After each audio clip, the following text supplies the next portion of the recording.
नमस्कार दोस्तों, रियल बात न्यूज में आपका स्वागत है। मैं हूं अमरेंद्र सिंह। मैं इस समय हूं उत्तर प्रदेश के अमेठी जनपद के अंतर्गत ब्लॉक भादर आता है, उसके अंतर्गत लहना ग्राम सभा आती है और लहना ग्राम सभा के अंतर्गत खुदीपुर एक पुरवा आता है। मैं आपको एक चीज दिखाने जा रहा हूं। आप कह सकते हैं जैसे दुनिया में 7 अजूबे हैं, तो भारत के उत्तर प्रदेश में 8वां अजूबा आप मान सकते हैं। आप देखिए, पहले तो ये खंभा टूटा हुआ है। ये खंभा 3 साल से टूटा हुआ है। सर्वप्रथम मैं आपको बताना चाहूंगा कि ये खंभा 3 साल से टूटा हुआ है और इस खंभे को ऐसे छोड़ दिया गया। और अजूबे की जो मैं बात कर रहा हूं, मैं आपको दिखाना चाहता हूं कि ये पीपरपुर पावर हाउस आता है और पीपरपुर पावर हाउस की कितनी बड़ी लापरवाही है आप देख सकते हैं। ऊपर दिखाइएगा, पेड़ में आप देखिए सारे तार पेड़ में बांध दिए गए हैं, सारी केबल पेड़ में बांध दी गई है और खुला हुआ तार है। कहीं ना कहीं सबसे बड़ी दिक्कत क्या है, पेड़ में जब बारिश में करंट उतरता होगा तो कोई भी आवे। यहाँ आप केबल देखिए किस तरीके से केबल लटक रही है। इसको देखने वाला सुनने वाला कोई नहीं है, संज्ञान लेने वाला कोई नहीं है। सबसे बड़ी बात है, आप इसको अजूबा ही कह सकते हैं। आप एक बार फिर से दिखाइए, जूम करके दिखाइए इस चीज को। मतलब आप देखिए, पेड़ में खंबे की व्यवस्था ना करके बिजली विभाग की इतनी बड़ी लापरवाही कि कल यहाँ बच्चे आएंगे और बच्चे अगर पेड़ को छूते हैं तो कहीं ना कहीं करंट की चपेट में आएंगे। उसका जिम्मेदार कौन होगा? पावर हाउस पीपरपुर जिम्मेदारी लेगा या एसडीओ साहब, जेई साहब जिम्मेदारी लेंगे?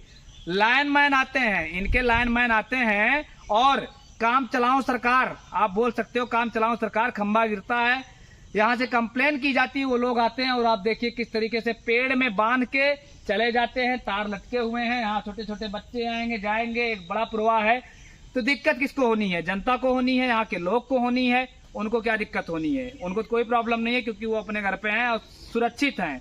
मैं डीएम साहब अमेठी और उत्तर प्रदेश सरकार को अवगत कराना चाहूंगा कि इस विषय पे संज्ञान लेते हुए इस पे त्वरित कार्रवाई होनी चाहिए, तुरंत कार्रवाई होनी चाहिए। क्योंकि 3 साल से ये चीज ऐसे ही पड़ी है और 3 साल हो गया, यहाँ पे ना कोई पूछने आया, ना कोई संज्ञान लेने आया। सबसे बड़ी बात वही है, दिक्कत यही है। एक बार फिर से दिखाइएगा, इसको आप विश्व का 8वां अजूबा बोल सकते हैं। जहां ये खंभे पे होना चाहिए था, खंभे पे ना होके ये चीज पेड़ में सीधे सीधे बांध दी जाती है। और क्या फर्क पड़ता है? ना लाइनमैन को फर्क पड़ता है, ना यहाँ के जो जेई साहब है उनको फर्क पड़ता है, ना ही यहाँ के जो एसडीओ साहब है उनको फर्क पड़ता है। बस चेकिंग, सघन चेकिंग चलाई जाती है, गांव गांव चेक किया जाता है। एक गरीब आदमी अगर 10 रुपए मतलब 10 रुपए की बल्ब जलाता है और गलती से बाय मिस्टेक 2 कमरे हैं, तो निश्चित रूप से जान लीजिए उसको परेशान किया जाएगा एसडीओ साहब की तरफ से और कहीं ना कहीं कंप्लेन दर्ज कराई जाती है, विजिलेंस भेजने की धमकी दी जाती है। लेकिन यहाँ पे आप देखिए, इतना अच्छा काम हुआ है कि जो चीज खंभे पे होनी चाहिए थी वो पेड़ पे है और पेड़ पे वो चीज है। इसका संज्ञान लेने वाला कोई नहीं है, ना एसडीओ साहब है, ना जेई साहब है। उनसे मतलब भी नहीं है, कोई मरे कोई जिए, उनसे उनको क्या फर्क पड़ता है?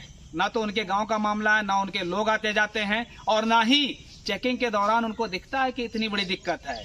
तो मैं एक बार फिर से डीएम साहब अमेठी, मैं मध्यांचल विद्युत वितरण निगम लिमिटेड को भी अवगत कराना चाहूंगा कि इस तरीके से अगर आपके द्वारा काम किया जाएगा, आपके विभाग के द्वारा काम किया जाएगा, तो ये कहीं ना कहीं किस चीज के लिए दावत दे रहे हैं? खुला तार किस चीज का दावत दे रहा? यहाँ आप मौत का इंतजार कर रहे हैं, 2-4 लोग मरे, यहाँ बच्चे मरे पेड़ पकड़ के, तब इस पे कार्रवाई होगी। तब माननीय डीएम साहब, माननीय मुख्यमंत्री जी इस विषय का संज्ञान लेते हुए इसमें जो अधिकारी, जो भी लाइनमैन आया था जिसने ये काम किया, उसको तत्काल प्रभाव से सस्पेंड किया जाए और निश्चित रूप से कार्रवाई जेई साहब और एसडीओ साहब पे भी होनी चाहिए। धन्यवाद। जय हिंद, जय भारत।